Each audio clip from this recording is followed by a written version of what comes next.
mean, it happens. You know, everybody, you're going to have some type of droppage at some point in the season. You know, it just happens.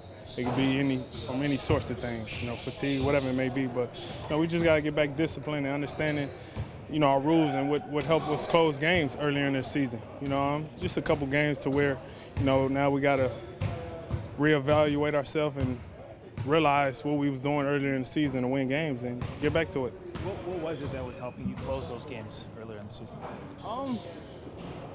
No, it was a little bit of everything. You know, just being disciplined on defensive end, getting the big stops when we need them. You know, getting to the free throw line, getting them critical buckets that we need, and taking care of the ball. You know, I think lately, you know, we've been kind of, you know, loose with the ball, having so many turnovers, and we understand that's not us. And just get back to taking care of the ball and playing defense, and we have a good chance every single night to win instead of, you know, letting games get away. Had attributed at least some of what went wrong in the last couple fourth quarters to maybe a few too many ISOs, not enough ball movement.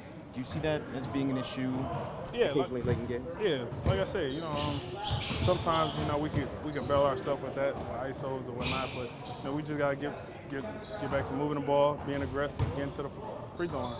You're obviously a guy who has a long history of hitting difficult shots. Where is the line for you personally between a good shot and a not great shot? I know it's a philosophical question. I mean, yeah. I mean, me personally, I'm different from a lot of people. You know, I hate taking wide open shots sometimes because that's a harder shot for me than a contested shot. You know, honestly, but that's just, you know, my mindset and mentality. So, you know, I never really take upon if two people contesting on me if it's a bad shot. You know, if I feel like I can get it all, you know, it's a good shot for me. What do you think about LeBron's son being scouted at the age of 10? Oh, that's definitely cool. I wish I had a son right now that was about that age, so, you know, I could watch play basketball. I mean, it's a cool thing. You know? He's pretty good from the highlights I've seen. Another young person who is this Xavier with Florida State, originally from Toronto, who scored 30 points in the last, it was like 4.5 minutes of play. He scored 30 points in 4 minutes? 4.5, yeah. 30 points in 4 minutes? And they lost. But 30 points in 4 minutes?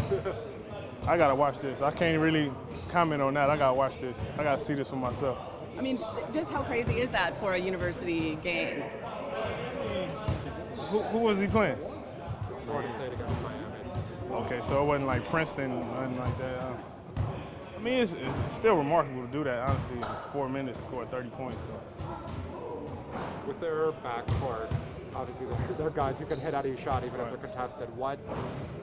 Does the game plan change at all, or what do you try to force them into? You gotta be aggressive with it.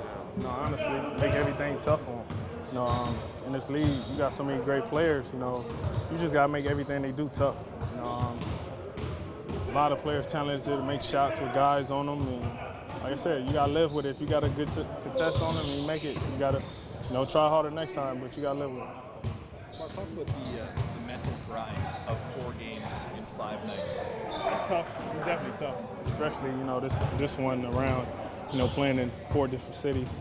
It's definitely tough, you know, from fatigue, different style of play, playing, you know, East Coast team and a West Coast team, different pace. You know, everything plays into it, so it's definitely tough.